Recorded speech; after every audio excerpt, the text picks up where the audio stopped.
Hello दोस्तों, आप लोग adjoint of A matrix of order 2x2 वाला अच्छा से पढ़ लिए है।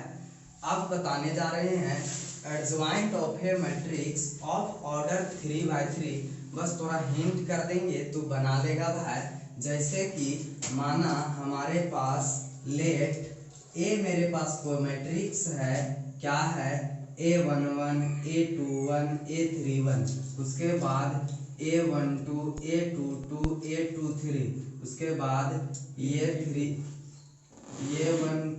A22 A32, ठीक है। उसके बाद A13 A23, उसके बाद A33। ये मेरा कोई मैट्रिक्स हुआ 3x3 ऑर्डर का।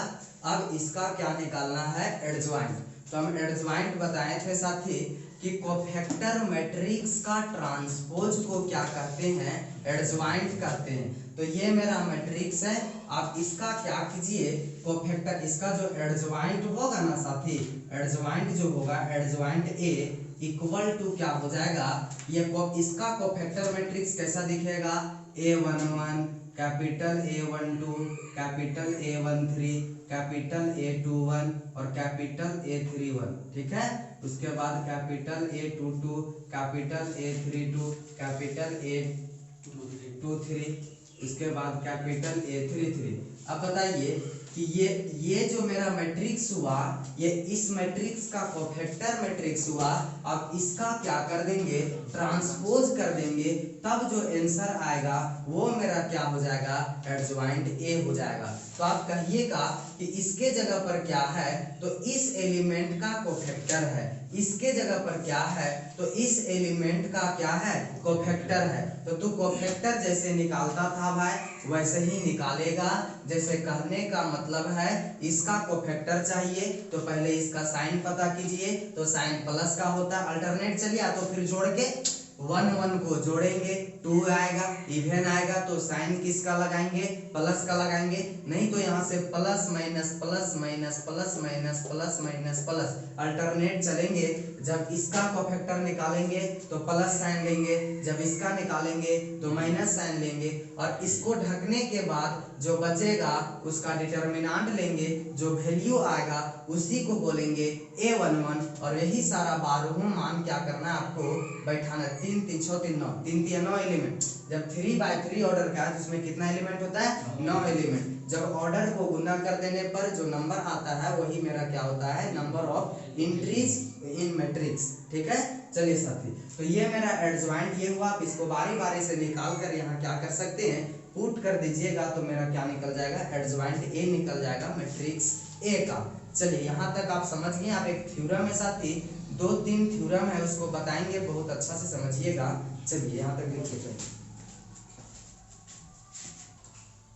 देखिए साथी एक थ्योरम है, कहता है कि let A B any square matrix, let A B any square matrix of order n order का हमारे पास ए, जिसका नाम क्या है, ए है, एक स्क्वायर मैट्रिक्स है, ठीक है।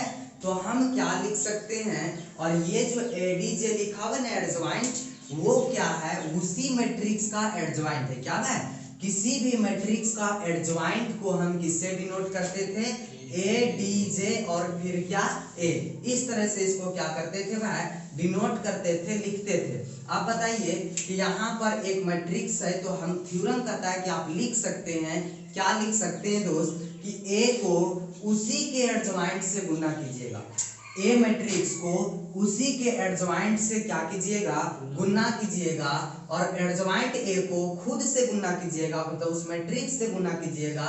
तो जो आंसर आएगा वो डिटर्मिनेंट ए इंटू आई आएगा, where I is the identity matrix. I क्या है भाई, आइडेंटिटी मैट्रिक्स। और आइडेंटिटी मैट्रिक्स को तू भली भांति से जानता है कि डायगोनल वाला एलिमेंट, प्रिंसिपल डायगोनल का जो एलिमेंट होगा वो 1 होगा, रेस्ट अदर एलिमेंट आर 0, और सारा का सारा क्या होगा, 0 होगा। लेकिन जो डायगोनल वाला एलिमेंट रहेगा वो क्या होगा, आइडेंटिटी 1 होगा, और जिसको कहते थे आइडेंटिटी मैट्रिक्स और यूनिट मैट्रिक्स। ठीक है भाई, दो मैट्रिक्स के नाम से जानते थे। तो अब यहाँ पर ए है इंटू एडजॉइंट ए है। तो एक दिन जब हम कोफैक्टर पढ़ा रहे थे साथी, तो शायद वीडियो के लास्ट में तुमको एक रिजल्ट बताए होंगे। क्या बताए होंगे कि डेल्टा, डेल्टा मतलब क्या है, एक रिजल्ट यूज करते थे कि ये 1 1 और उसी का कोफैक्टर से गुना करना, ठीक है। Sum of product of element by its cofactor, है कि नहीं। क्या होता था, it gives the value of determinant.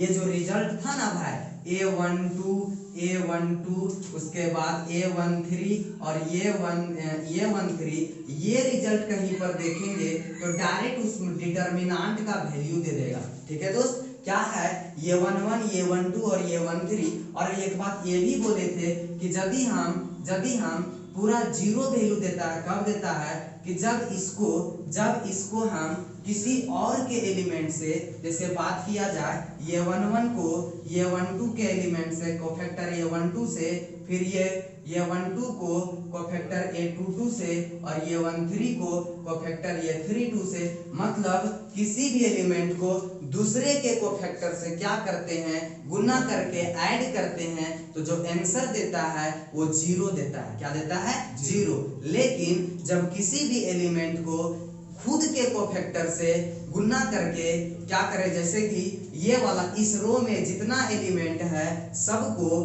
खुद के कोफैक्टर से गुना करके और ऐड कीजिए तो पूरा डिटर्मिनेंट का वैल्यू दे देगा। कोई दिक्कत साथी, बात को समझ हम कहना क्या चाह रहे हैं। चलिए साथी, ये रिजल्ट को याद रखिएगा दोस्त। अब हम क्या करते हैं, सबसे पहले हमारे पास ए मैट्रिक्स मिल गया, अब उसका एडजॉइंट ए निकालिए और दोनों को गुना कीजिए और देखिए जवाब क्या आ रहा है, ठीक है दोस्त। प्रूफ हो जाएगा, हम ला देंगे, ये इसको लेके चलेंगे, ये बात ला देंगे, तो मेरा बात प्रूफ हो गया। चलिए दोस्त, तो क्या कीजिए, आप एडजॉइंट ए निकालिए। तो एडजॉइंट ए निकालने का तरीका था कोफैक्टर मैट्रिक्स का ट्रांसपोज। क्या था, कोफैक्टर मैट्रिक्स का ट्रांसपोज। किसी भी मैट्रिक्स का एडजॉइंट जो होता है वो क्या होता है, उसी का कोफैक्टर मैट्रिक्स का ट्रांसपोज कर दीजिए तो वो क्या देगा, एडजॉइंट देगा। चलिए, तो यहाँ पर होता है A11, A12, A13, ठीक है दोस्त। उसके बाद A21, A31, A22, A23, उसके बाद A32, A33। बोलो यहाँ तक किसी को दिक्कत। ये मेरा अभी इसका कोफैक्टर मैट्रिक लिखे हैं, लेकिन जब इसका ट्रांसपोज कर देंगे तो क्या दे देगा, ये जो वैल्यू आएगा वो क्या देगा, एडजॉइंट देगा। तो इसका तू क्या कर भाई, ट्रांसपोज कर दे तो जो कॉलम है वो रो बन जाएगा A11, A21, A31, उसके बाद A12, A22, A32, उसके बाद A13, A32, A13, A23, उसके बाद A33। ये मेरा जो निकला ना, इसका एडजॉइंट निकला। ए क्या निकला साथी, that is adjoint A is equal to, मेरा रिजल्ट इतना आया। अब दोनों को क्या करेंगे, बारी बारी से गुना करेंगे। एक बार ये कम्यूटेटिव लॉ वाला गुना करेंगे दोस्त, और देखेंगे कि ये बात आ रहा है या नहीं आ रहा। वाकई में आएगा, ठीक है। क्यों, प्रूफ करना, थ्योरम है, इसको गुना करेंगे यही वाला बात आएगा। चलिए साथी, पहले यहाँ तक लिखिए आप साथी। अब हम जो मेरा LHS था उसको लेके चल रहे हैं A इंटू एडजॉइंट ए को लेके चल रहे हैं। किसको, A इंटू एडजॉइंट ए को। आप बताइए, A का जो वैल्यू था, A का वैल्यू ये वाला था, इसको यहाँ पर पुट किया साथी। इनटू में क्या था, एडजॉइंट A था, तो एडजॉइंट A का वैल्यू यहाँ पर पुट किए। दोनों को प्रोडक्ट करना है, तो हम बहुत अच्छा से बताए थे, दो मैट्रिक्स को गुना करना कितना अच्छा बताते थे भाई। पहला का रो लेना है और दूसरा के कॉलम के साथ कोरेस्पोंडिंग एलिमेंट को रगड़ा रगड़ी, याद है भाई। मतलब क्या करना था, गुना करना था। क्या करना था, गुना। तो अब बताइए, और फिर क्या करना था, जोड़ना था। अब बताइए, फर्स्ट रो को लिया, किसको लिया, फर्स्ट रो को लिया और इसका फर्स्ट कॉलम को लिया। तो जो एलिमेंट गुना करके आएगा उसको कहाँ लिखेगा, फर्स्ट रो फर्स्ट कॉलम में। जब तू फर्स्ट रो और सेकेंड कॉलम को गुना करेगा, फर्स्ट रो और सेकेंड कॉलम को गुना करेगा, तो एलिमेंट को तू कहाँ लिखेगा, फर्स्ट रो सेकेंड कॉलम में, मतलब ये 1 2 पोजीशन में लिखेगा, ठीक है। उसी तरह जब फर्स्ट रो और थर्ड कॉलम को गुना करेगा तो ये 1 3 पोजीशन में लिखेगा। उसी तरह इसका बात करेंगे इसका, तो साथी हम लॉन्ग नहीं करने वाले हैं, बहुत शॉर्ट। जब इसको इससे गुना करेंगे तो रिजल्ट क्या आएगा, A11 और कैपिटल A11। फिर क्या करते थे, जोड़ते थे बिचवा में प्लस, ऐसा बोलते थे रे, बिचवा में प्लस। अब बता ये 1 2 को इस A12 से गुना करेंगे तो ये 1 2, उसके बाद क्या स्मॉल A12 और कैपिटल A12, उसके बाद क्या है, इसको हम इससे गुना करेंगे तो ये 1 3, उसके बाद कैपिटल A13। अब बता है यही वाला रिजल्ट का बात कर रहे हैं ना हम, किसका बात कर रहे हैं, ये सेम यही रिजल्ट है ना। तो जब ये रिजल्ट आता है मतलब जो डिटर्मिनेंट ए का है, ए मैट्रिक्स है तो उसका डिटर्मिनेंट दे दिया, तो डिटर्मिनेंट ए का वैल्यू दे दिया, तो डायरेक्ट इसके स्थान पर यदि हम डिटर्मिनेंट ए लिख दे तो तोरा कोई एतराज है भाई, बोलो आपको कोई एतराज है साथी, नहीं। उसी तरह जब हम इसको इससे गुना करेंगे, फर्स्ट रो को सेकेंड कॉलम से जब गुना करेंगे तो ये 1 1 को ये 2 1 से करना पड़ेगा, ये 1 2 को ये 2 2 से करना पड़ेगा, और ये 1 3 को ये 2 3 से करना पड़ेगा, जो कि अदर एलिमेंट का कोफैक्टर से उसमें गुना करना पड़ रहा है। और जब दूसरा एलिमेंट का कोफैक्टर से किसी दूसरे एलिमेंट में गुना करते हैं तो उसका पूरा वैल्यू क्या देता है, और जोड़ते हैं तो क्या देता है, 0 देता है। तो हम डायरेक्ट इसके स्थान पर क्या लिख सकते हैं दोस्त, 0। क्या लिख सकते हैं, 0। रिजल्ट को ये वेरी, इसी के उस दिन हम बताए थे साथी, ये वेरी इंपॉर्टेंट रिजल्ट है, और उसी का यूज करके ये थ्योरम को हम क्या करते हैं, प्रूव करते हैं। अब बताइए फिर इसको जब इससे गुना करेंगे तो ये 1 1 को ये 3 1 से करना पड़ेगा, फिर बतिया 0 वाला आएगा, कोई दिक्कत साथी। फिर ये 2 1 को ये 1 1 से करना पड़ेगा तो फिर 0 आएगा, फिर क्या करना पड़ेगा, ये 2 1 को ये 2 1 से, ये 2 2 को ये 2 2 से, ये 2 3 को ये 2 3 से, मतलब बतिया डिटर्मिनेंट ये वाला कर रहा है। जब खुद के एलिमेंट को खुद से कोफैक्टर करके जोड़ते हैं तो क्या देता है, कोफैक्टर से गुना करके जोड़ते हैं तो डिटर्मिनेंट ए का वैल्यू देता है, फिर इधर क्या आ जाएगा, 0 आ जाएगा, और इधर क्या दे देगा, डेल्टा ए, डिटर्मिनेंट ए दे देगा। कोई दिक्कत साथी, चलिए अब बताइए ये मैट्रिक्स है, और मैट्रिक्स में जब किसी भी नॉन जीरो नंबर से गुना करते थे तो ऑल एलिमेंट में गुना होता था, और किससे गुना होता था, जिस नॉन जीरो नंबर से आप गुना कर रहे हैं। तो ये मैट्रिक्स है, अगर यहाँ से कुछ कॉमन निकालेंगे तो सारा एलिमेंट से कॉमन निकलेगा।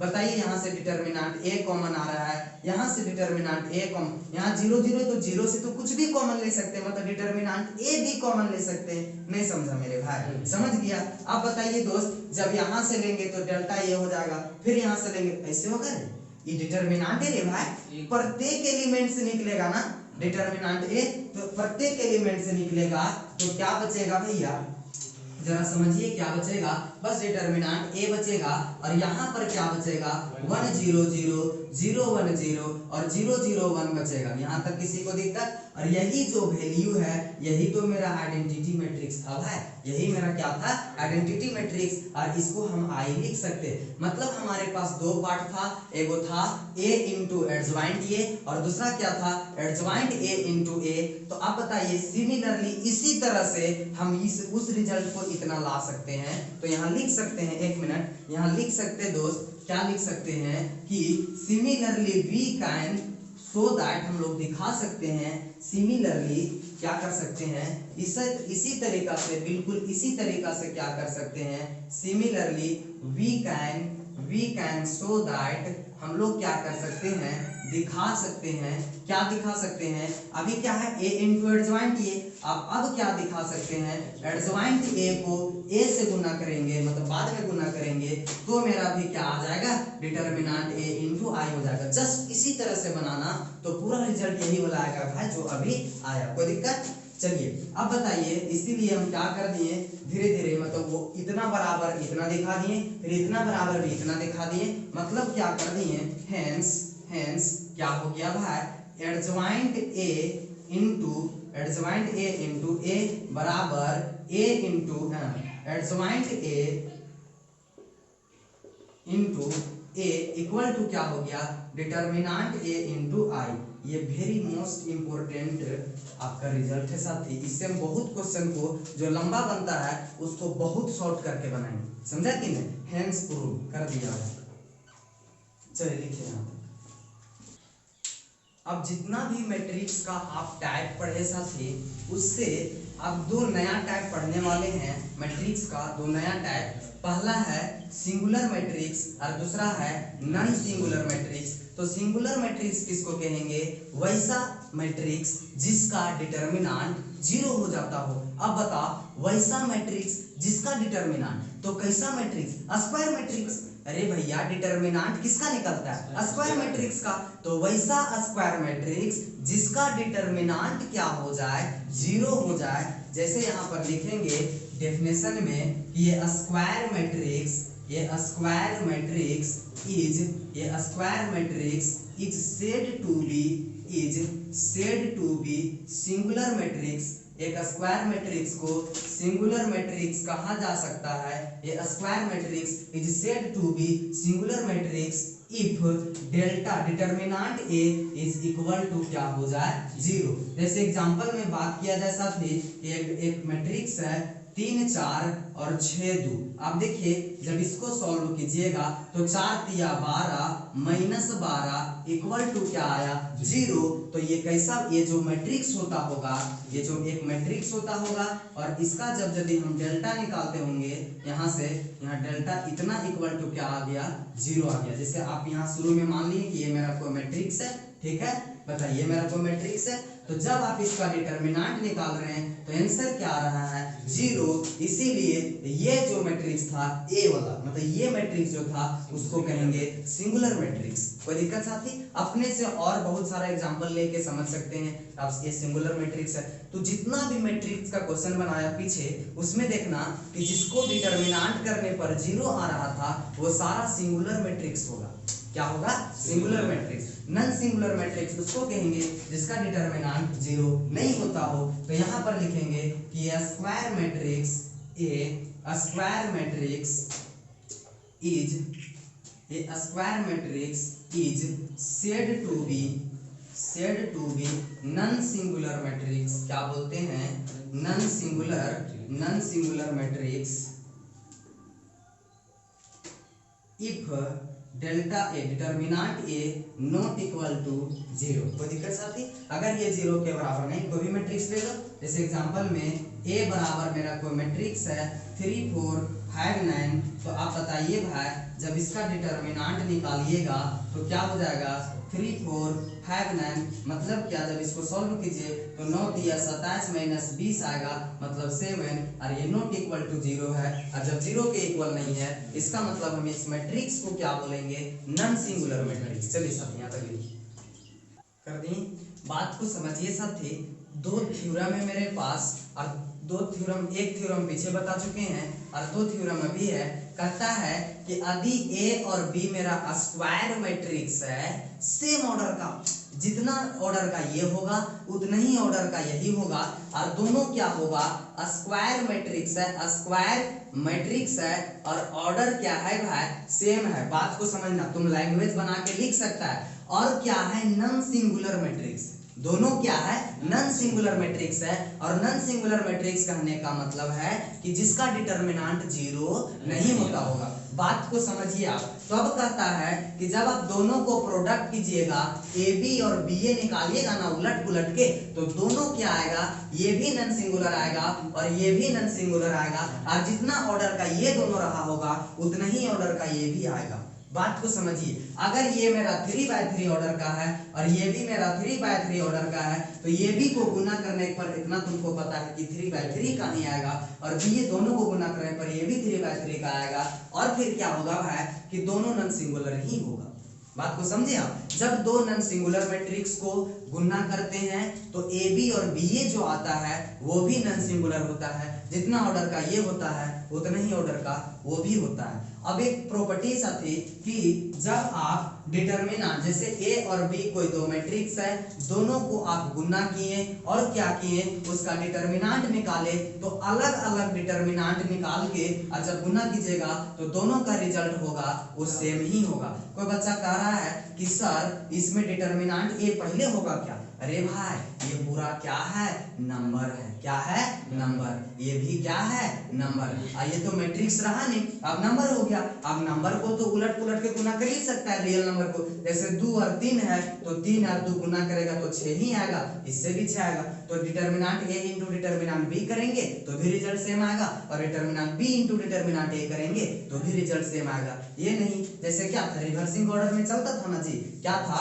ए बी का होल ट्रांसपोज होता है बी का ट्रांसपोज इंटू ए का ट्रांसपोज। फिर उसी तरह ए बी का जो होल इनवर्स होता है वो पहले बी का इनवर्स होता है, बाद में ए का इनवर्स होता है। तो वैसा इसमें नहीं है दोस्त, ये नंबर है ये भी नंबर है, दोनों को गुना करने पर इक्वल होना चाहिए। बात को समझिए आप, कोई दिक्कत दोस्त? चलिए पहले यहाँ तक लिखिए, उसके बाद हम आगे एक और थ्योरम है उसको बताते हैं।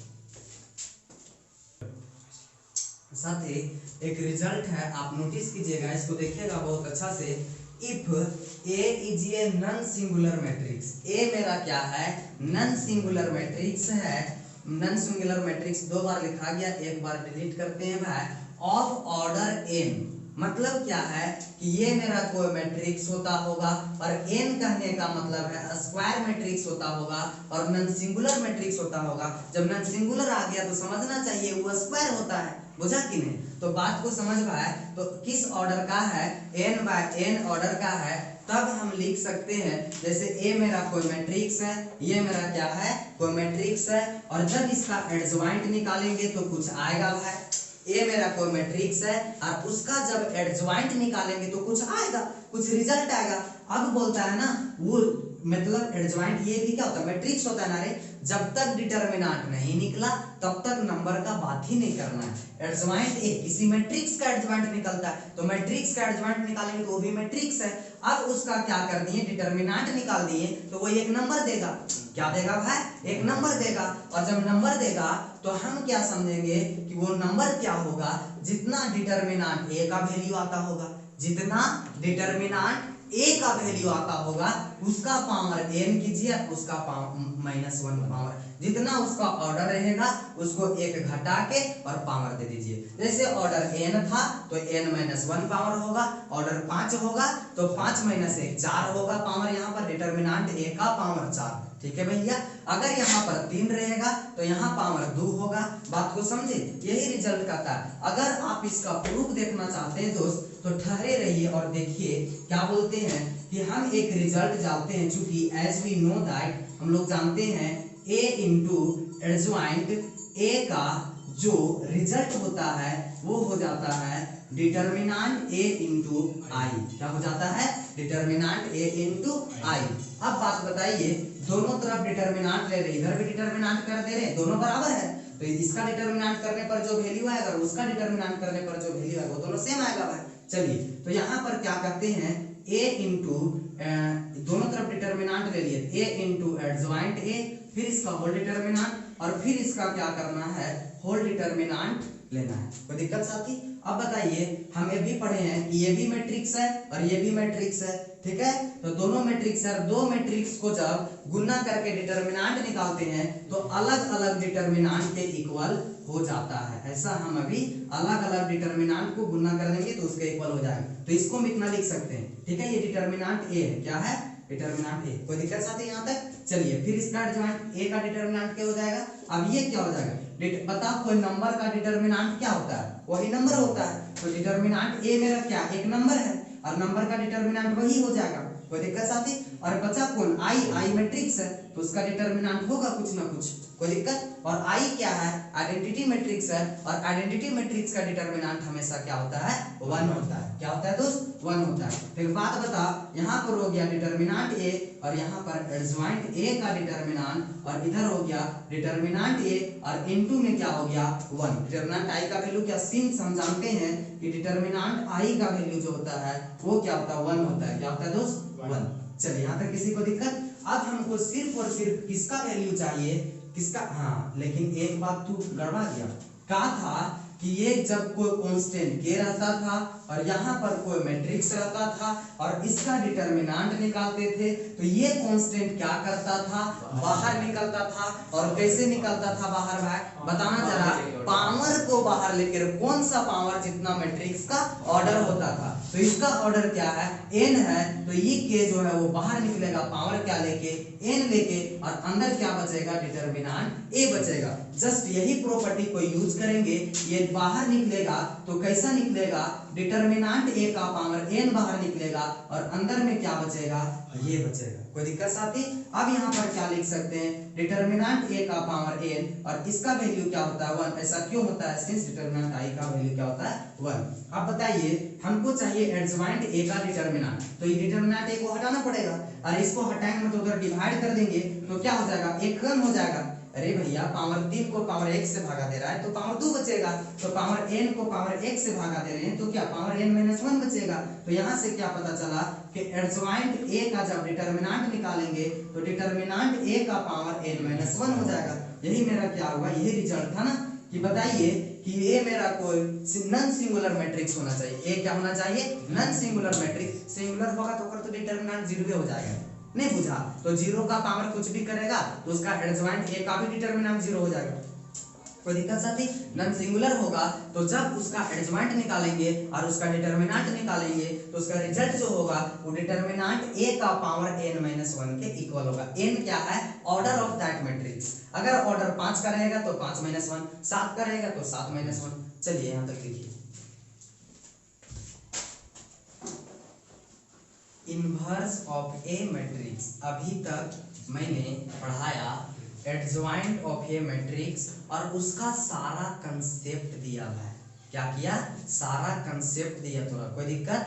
लेकिन अब बात समझ कि अब बताने जा रहे हैं इनवर्स ऑफ ए मैट्रिक्स। और इनवर्स ऑफ ए मैट्रिक्स क्या था, हम एक बार और बता चुके हैं, कहां पर, एलिमेंट्री ऑपरेशन में। वहां पर भी क्या करते थे, कोई भी स्क्वायर मैट्रिक्स का इनवर्स निकाल लेते थे। क्या भाई, किसका यूज करके, एलिमेंट्री ऑपरेशन का यूज करके। और एलिमेंट्री ऑपरेशन मेरा 6 ऑपरेशन था, 3 रो के लिए था और 3 कॉलम के लिए था। भाई तो नहीं देखा है तो जो पहले वीडियो डाल रहे थे उसको जाके देखो, तीसरा चौथा जो वीडियो होगा वो आरओ का ही, मतलब एलिमेंट्री ऑपरेशन का ही होगा।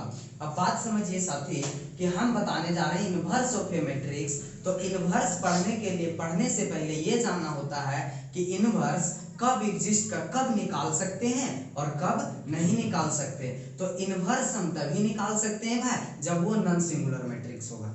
क्या होगा, नॉन सिंगुलर मैट्रिक्स होगा तभी निकाल सकते हैं। कोई दिक्कत साथी? और नॉन सिंगुलर मैट्रिक्स होगा तो इसका हम स्टेटमेंट लिख दे रहे हैं। क्या होता है कि स्क्वायर मैट्रिक्स, ये स्क्वायर मैट्रिक्स, ये square matrix is invertible, is invertible. मतलब क्या, ए स्क्वायर मैट्रिक्स का इनवर्स निकलेगा। इनवर्टिबल मतलब इनवर्स निकलने योग्य होगा। ये matrix is invertible if and only if, if and only if, सिर्फ और सिर्फ तभी होगा साथी, इफ एंड ओनली इफ, मतलब ये नेसेसरी एंड सफिशिएंट कंडीशन बोल रहा है। ठीक है दोस्त, if and only if A is non singular matrix, A क्या हो जाएगा, नॉन सिंगुलर मैट्रिक्स रहेगा, तभी उसका इनवर्स क्या होगा, निकलेगा। चलिए, ए इज नॉन सिंगुलर मैट्रिक्स। और नॉन सिंगुलर मैट्रिक्स तो बहुत अच्छा से पढ़ा हुआ है। वैसा मैट्रिक्स जिसका डिटरमिनेंट 0 नहीं होता हो उसको क्या बोलते हैं, नॉन सिंगुलर मैट्रिक्स। ठीक है दोस्त, तो कहता है ये स्क्वायर मैट्रिक्स इज इनवर्टिबल। एक स्क्वायर मैट्रिक्स को इनवर्टिबल मतलब इनवर्स निकाला जा सकता है, इनवर्टिबल होगा वो मैट्रिक्स। ऐसा कब होगा, इफ एंड ओनली इफ, सिर्फ और सिर्फ जब ये इज नॉन सिंगुलर मैट्रिक्स होगा तब। तो इसका हम प्रूफ करेंगे साथी, और बहुत अच्छा से प्रूफ करेंगे। अब पहले क्या है, यहाँ 2 कंडीशन है कि जब मेरा ए स्क्वायर मैट्रिक्स है, मतलब क्या है, ये मैट्रिक्स इनवर्टिबल होगा। ऐसा कब होगा, जब मेरा ए नॉन सिंगुलर मैट्रिक्स होगा तब, मतलब ये इन्वर्टिबल है तो ये को नॉन सिंगुलर दिखा देंगे, अगर ये नॉन सिंगुलर है तो उसको ये इन्वर्स इसका निकलेगा वो दिखा देंगे। तो इन्वर्स कैसे निकलता था साथी, एक बात बताओ, ये मेरा को स्क्वायर मैट्रिक्स था तो एक दूसरा मैट्रिक्स ढूंढते थे बी, जिसको गुना करने पर और उलट पुलट के गुना करने पर यदि आइडेंटिटी के बराबर आ जाता तो हम कहते थे कि A is called the inverse of B, तो यहाँ A inverse equal to B हो जाएगा और B inverse is equal to ये हो जाएगा। बढ़िया से वहां भी बताए थे क्या भाई, इन्वर्टिबल मैट्रिक्स हम वहां भी बताए एलिमेंट्री वाला में भी, तो वहां भी आप देखिए क्या होता है, हमारे पास एक मैट्रिक्स होता है और एक दूसरा मैट्रिक्स ढूंढते हैं जिसको क्या करने पर,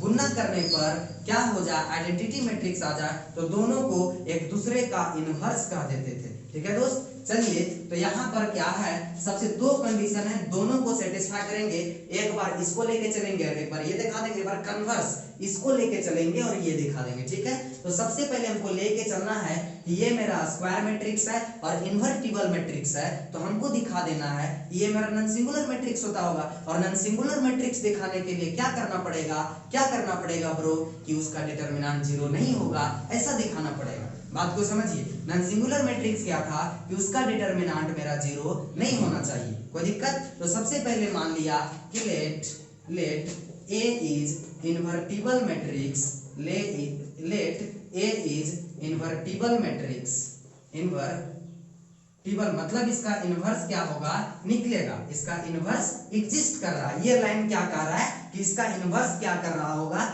एग्जिस्ट कर रहा होगा, ऐसा क्या किया मैं मान लिया साथी। और ये मेरा इन्वर्टिबल मैट्रिक्स है, स्क्वायर मैट्रिक्स है, क्या कैसा मैट्रिक्स है, स्क्वायर मैट्रिक्स है, तो ये माना, इसका मतलब हम ये लिख सकते हैं जब ये इन्वर्टिबल मैट्रिक्स है तो कहीं ना कहीं ये इसका ये वाला जो रूल था इसको क्या करता होगा, सेटिस्फाई करता होगा। ठीक है साथी, तो यहाँ पर बताइए ये B बराबर बी ए बराबर आई है, तो कोई एक रिजल्ट लेके चलिए, A into B equal to क्या हो जाएगा, आई हो जाएगा, क्या हो जाएगा, आई। अब हमको यहाँ से क्या दिखाना पड़ेगा कि ये मेरा क्या होगा, नॉन सिंगुलर मैट्रिक्स होगा, ये मेरा क्या होगा, नॉन सिंगुलर मैट्रिक्स। तो ए नॉन सिंगुलर दिखाने के लिए डिटरमिनेंट ये नॉट इक्वल टू जीरो दिखाना पड़ेगा, यदि हम ये दिखा देंगे तो हम कहेंगे ये मेरा क्या होगा, नॉन सिंगुलर मैट्रिक्स होगा, कोई दिक्कत। चलिए तो अब बताइए, दोनों तरफ डिटरमिनेंट लेने पर, दोनों तरफ क्या ले लिए, डिटरमिनेंट ले लिए, तो इधर क्या हो गया, determinant A B equal to determinant I. अब एक रिजल्ट बताएं भाई, इसको अलग अलग डिटरमिनेंट निकाल के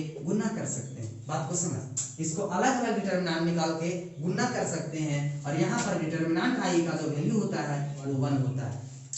अब बताओ, किसी भी दो नंबर का प्रोडक्ट 1 आता हो, किसी भी दो नंबर का प्रोडक्ट यदि 1 आता है तो ये हो नहीं सकता कि दोनों में से कोई एक जीरो होता हो, क्या दोनों में से कोई जीरो होगा क्या, अगर ये जीरो होता होगा तो आंसर जीरो आना चाहिए, अगर ये जीरो होता होगा तो भी आंसर जीरो आना चाहिए, और आंसर जीरो नहीं है, इसका मतलब ये दोनों में से कोई जीरो नहीं होता होगा। बात को समझ, कोई नंबर और उसको गुना करना है और आंसर 1 लाना है, तो जस्ट वही नंबर होगा एक दूसरे का रेसिप्रोकल वाला, जो कटने पर क्या आ जाता होगा, 1 आता होगा, लेकिन ऐसा दोनों में से कोई जीरो नहीं होता होगा, अगर जीरो हो जाएगा तो यहाँ 1 नहीं 0 आएगा, कोई दिक्कत साथी। तो हम यहाँ से कह सकते हैं क्लियरली, हम यहाँ से एक बात जरूर कह सकते हैं भाई कि ना तो डिटरमिनेंट A इक्वल टू 0 होता होगा और नहीं determinant B not equal to 0, मतलब डिटरमिनेंट ए भी 0 नहीं हो रहा होगा और डिटरमिनेंट बी भी 0 नहीं रहा होगा, और जब हम डिटरमिनेंट नोट ये मतलब determinant A not equal to 0 दिखा दिए, दैट इज, इसका मतलब क्या दिखा दिए, ए इज नॉन सिंगुलर, मतलब एक तरफ का जो कंडीशन था भाई वो क्या कर दिया, मैं दिखा दिया, नॉन सिंगुलर मैट्रिक्स। अब हम क्या करते हैं, एक कन्वर्स लेके चलते हैं, इसका उल्टा लेके चलते हैं, अगर मान लेते हैं ये मेरा क्या है, नॉन सिंगुलर मैट्रिक्स है, तब आपको क्या दिखा देना है कि ये मेरा इन्वर्टिबल मैट्रिक्स होगा, और इन्वर्टिबल तभी होता है जब A B equal to B A equal to I आ जाता है, क्या भाई। चलिए तो पहले यहां तक लिखिए, कन्वर्स को हम सही कर रहे, प्रूव कर रहे हैं। अब क्या लेके चलते साथी, कन्वर्सली उल्टा लेके चलते हैं, हमको लेके चलना है कि ये मेरा नॉन सिंगुलर मैट्रिक्स, मान लेंगे कि ये मेरा नॉन सिंगुलर मैट्रिक्स है और दिखा देना पड़ेगा कि ये इन्वर्टिबल होगा। ठीक है दोस्त, तो माना कन्वर्सली लेके चल रहा है कि let A be a non singular matrix, A मेरा क्या है नॉन सिंगुलर मैट्रिक्स है। कोई दिक्कत साथी, ये मेरा क्या है नॉन सिंगुलर मैट्रिक्स है। अब हम एक रिजल्ट जानते हैं, क्या जानते हैं, चूंकि एज वी नो दैट, यहाँ लिख सकते हैं एज वी नो दैट, हम लोग एक रिजल्ट जानते हैं भाई, क्या जानते हैं कि a into adjoint A into adjoint A equal to adjoint A into में a इक्वल टू क्या होता है डिटर्मिनेंट a इंटू आई, यही होता है ना साथी। अब हमको क्या चाहिए साथी, इधर चाहिए i, क्या चाहिए i, क्यों, क्योंकि हम जानते हैं ये भी equal to B A equal to क्या होता है आई होता है, तो हम इधर बराबर में क्या लाना चाहते हैं आई लाना चाहते हैं, और आई तभी आएगा जब तीनों पक्षों में मतलब हर एक जगह पर डिटर्मिनेंट ए से आप क्या कर दीजिएगा डिवाइड कर दीजिएगा। तो जब यहाँ पर आप डिटर्मिनेंट ए से डिवाइड कर दीजिएगा तो क्या हो जाएगा एडजॉइंट ए, क्या हो जाएगा एडजॉइंट ए, और आप क्या कर रहे हैं डिटर्मिनेंट ए से क्या कर रहे हैं डिवाइड कर रहे हैं। तो गुना मेथड इसके ऊपर यहाँ पर भी डिवाइड कर सकते थे, यहाँ पर भी डिवाइड कर सकते थे, फिर यहाँ पर क्या हो जाएगा एडजॉइंट ए फिर क्या इनटू ए और बटे में क्या है डिटर्मिनेंट ए, कोई दिक्कत साथी। और यहाँ पर डिटर्मिनेंट ए बटे डिटर्मिनेंट ए कट गया तो छुच्छे क्या बचा आई। अब एक बात बताइए ये किसके रूप का दिखने लगा, ये हुआ और ये क्या हुआ बी हुआ और ये बी हुआ और ये क्या हुआ ए हुआ, देखो तो मिल गया A B equal to B A equal to I. अब बता जो है जहां पर बी बराबर मेरा क्या है दोस्त, बी बराबर है एडजॉइंट ए बटे डिटर्मिनेंट ए, याद रखिएगा साथी एडजॉइंट ए बटे डिटर्मिनेंट ए, यहाँ तक कोई दिक्कत। तो एक बात बताइए कि जब A B equal to B A equal to I मिल जाता है तो हम क्या करते हैं ये इनवर्स इक्वल टू बी कह देते हैं और बी इनवर्स इक्वल टू क्या कह देते हैं ए कह देते हैं, ठीक है दोस्त। ए इनवर्स इक्वल टू क्या कह देते हैं बी कह देते हैं, और बी का मान क्या है एडजॉइंट ए बटे डिटर्मिनेंट ए। तो यहाँ से एक बहुत अच्छा रिजल्ट ए इनवर्स निकालने का फॉर्मूला पता चल गया। क्या पता चल गया भाई, क्या पता चल गया कि ए इनवर्स इक्वल टू क्या हो गया एक बटे डिटर्मिनेंट ए इनटू में क्या हो गया एडजॉइंट ए। बोले साथी अगर किसी को दिक्कत है तो तू पूछ रे भैया, अगर किसी को दिक्कत है अब कहीं भी हमको ए इनवर्स निकालना है तो कौन सा फॉर्मूला यूज करेंगे, ये वाला फॉर्मूला। एक बात बताओ नॉन सिंगुलर इसलिए लिया जा रहा था कि फॉर्मूला में क्या आता है एक बटे डिटर्मिनेंट ए, और डिटर्मिनेंट ये जीरो नहीं होगा तभी तो इनवर्स निकाल सकता, बोलो क्यों, यहाँ सिंगुलर हो जाएगा मतलब डिटर्मिनेंट ये जीरो हो जाएगा और एक बटे जीरो अनडिफाइंड कर देता, ये इनवर्स एग्जिस्ट ही नहीं करता। बात को समझा, इसीलिए क्या किया जाता है ये को नॉन सिंगुलर मैट्रिक्स लिया जाता है, समझा साथी। चलिए अब बताइए कि ये इनवर्स कब एग्जिस्ट करेगा जब ए मेरा नॉन सिंगुलर होगा, और कौन सा फॉर्मूला से निकलेगा तो ये inverse equal to 1 by determinant A into adjoint. यही बात है रे, इसी को यहाँ सजा के लिखे, थोड़ा कोई सूत्र यहाँ वाला अलग है यहाँ वाला अलग है रे भाई, बात को समझ ही रहा है तो लोग। चल लिखिए मेरा इनवर्स का कहानी खत्म हुआ, थोड़ा सा एक बताएंगे भाई, एक और कंसेप्ट थोड़ा सा बचा है उसको कल बताएंगे, और आप सारा क्वेश्चन बनेगा आपसे, आप सारा क्वेश्चन आपसे बनेगा। चलिए सब लिखिए।